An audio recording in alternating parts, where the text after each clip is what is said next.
నమస్తేనా? నమస్తే. మంగ్లీ 150 కోట్ల స్కామ్ చేసిందని చెప్పి ఆరోపణలు వస్తున్నాయి. దీని మీద మీరు ఏ విధంగా చూస్తారు అసలు? ఇది సిల్లీ క్వెషను. హ్మ్. ఇది ఒక మంగ్లీ వ్యవహారంలో ఇది ఒక లొట్ట పీస్ కేసు. హ్మ్. వాస్తవంగా చెప్పాలంటే మంగ్లీ పేరు వాడిండ్రు కాబట్టే ఈ కేసు బయటికొచ్చింది. హ్మ్. బాధితులకు న్యాయం జరుగుతుంది. హ్మ్.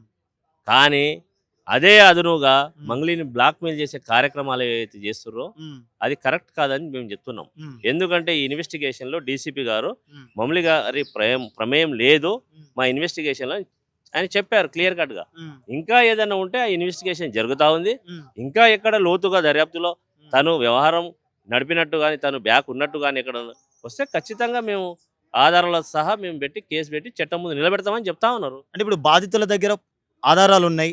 మంగ్లీ ఇట్లా తీసుకుందని చెప్పి అంటున్నారు. మరి బాధితులే అంటుర్రు. లేదు. ఏ బాధితులు మా దగ్గర చాలా మంది బాధితులు కలిసిర్రు. ఆ హ్మ్. బాధితుల వాయిసే నేను చెప్తున్నా. ఓకే.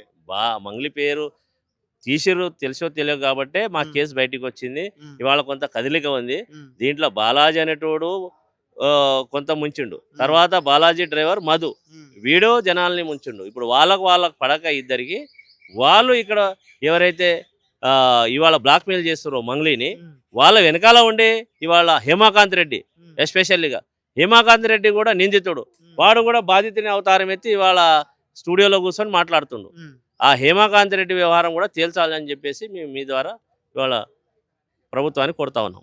బంజారా నాయకులు కొంతమంది మంగ్లీని ఫిలిం నగర్ చాంబర్ నుంచి వెళ్ళగొట్టాలని చెప్పి అవి అంటున్నారు మరి. సోయలేని మాటలు. హ్మ్. అవి జాతి ప్రేమ లేని మాటలు, హ్మ్. సోయలేని మాటలు. హ్మ్. బాధితులకు న్యాయం చేయాలి అనే సోయి లేకపోవడం వల్ల అలాంటి మాట్లాడుతున్న మాటలు. హ్మ్. మీరు బాధితుల తరఫున మాట్లాడండి గానీ, హ్మ్. నువ్వు ఎవరన్నా వాళ్ళకి న్యాయం చేయాలని కొట్లాడాలి గానీ, ప్రమేయం లేని వ్యక్తికి మీరు అవకాశాలు ఇవ్వడానికి మీరెవరు? హ్మ్.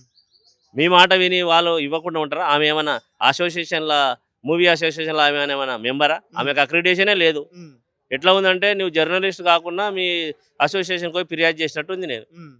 అది కరెక్ట్ కాదు. ఓకే.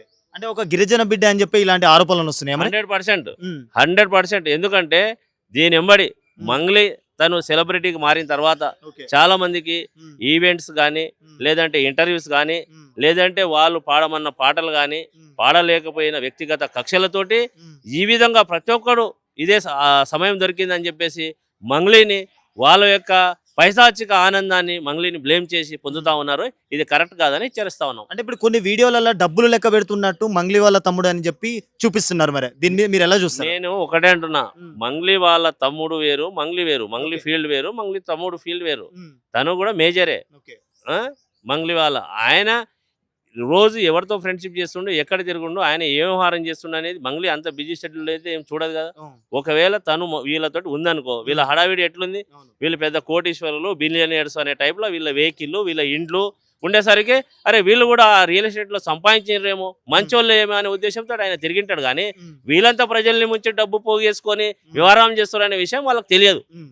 అంటే ఇప్పుడు బంజారా బాధితులు గూడా ఉన్నారు చాలా మంది. వాళ్ళకి న్యాయం చేస్తారని చెప్పి ఏమైనా ఉన్నదా? అందరూ బంజారా బాధితులు, నిందితులు వాళ్ళే. ఆ సెలబ్రిటీ కూడా బంజారానే. ఓకే. వీళ్ళందరూ కలిసి ఖచ్చితంగా బాధితులకు న్యాయం చేయాలని చెప్పేసి కోరుతా ఉన్నాను నేను. హ్మ్.